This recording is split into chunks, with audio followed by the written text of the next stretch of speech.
Assalamualaikum warahmatullahi wabarakatuh. Berjumpa kembali dengan saya. Pada kali ini kita akan membahas tentang bacaan-bacaan gharib. Nah, dalam Al-Quran terdapat beberapa lafadz-lafadz yang tata cara membacanya itu perlu berhati-hati. Nah, lafadz-lafadz tersebut ini diistilahkan dengan bacaan gharib. Apa itu gharib?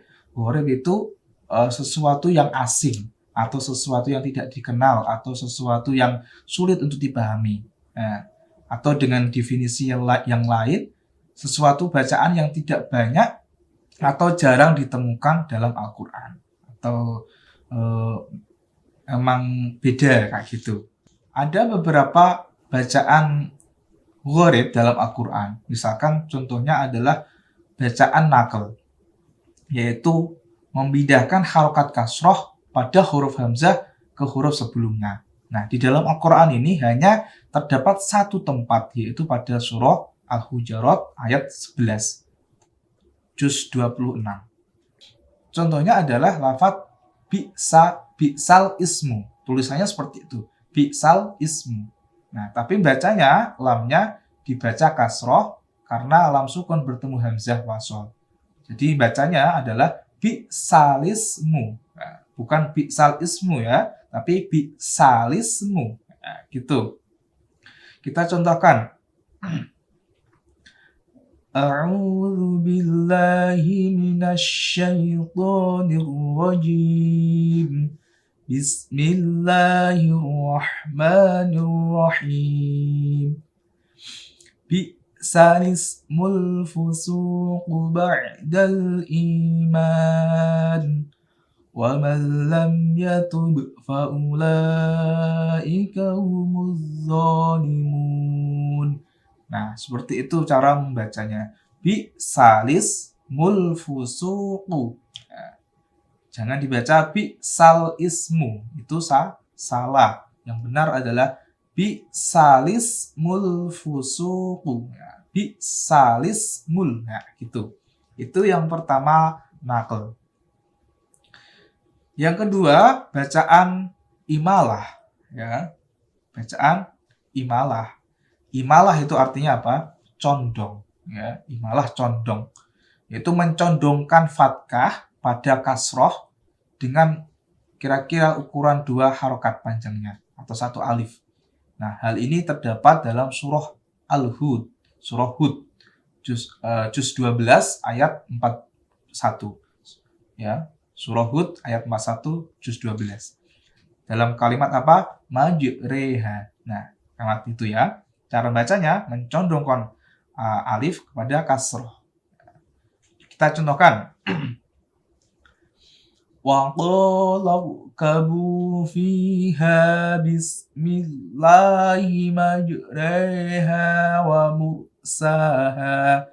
Nah, bacanya nggak fathah, nggak kasroh, tapi condong ke fathah, condong ke kasroh. Tapi bukan juga bukan majre, bukan gitu. Nah, itu terlalu mencondong ya. Bukan majre, tapi majreha. Fathah ke condong ke kasroh. Kita ulangi lagi contohnya ya.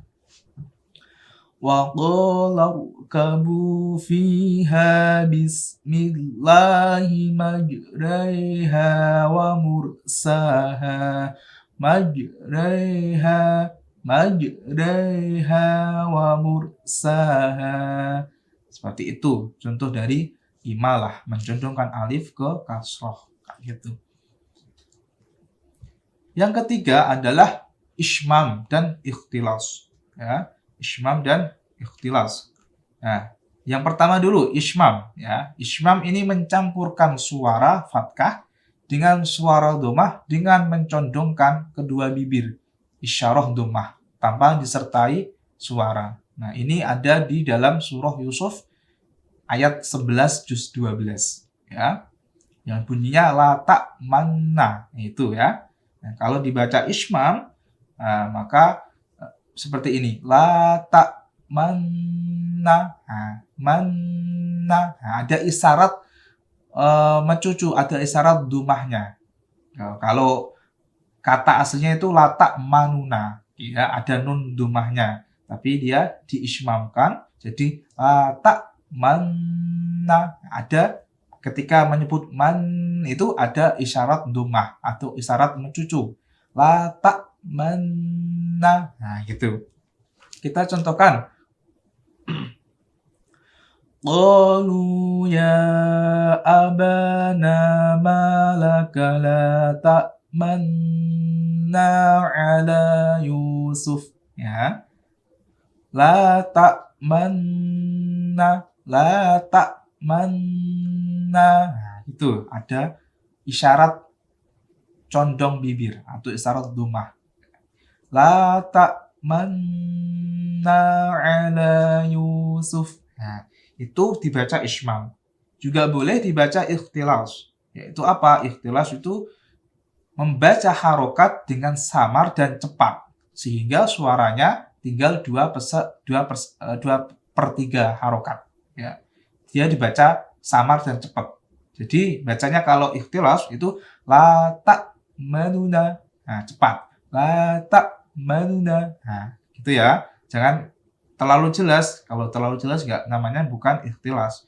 La ta'manuna. Nah, kita contohkan ayat yang lengkap. Qalu ya abana malaka la ta'manuna ala Yusuf. Nah, itu bacaan ikhtilas ya. Ada 2 versi tadi ya, ada ismam dan ikhtilas. Ya, kalau yang ismam tadi mencondongkan atau mencampurkan suara fathah dengan suara dhammah dengan mencondongkan kedua bibir.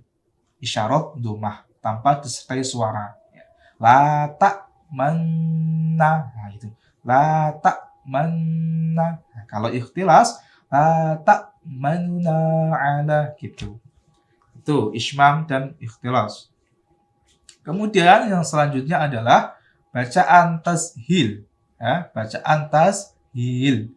Secara bahasa, tashil itu artinya meringankan atau memudahkan. Ya.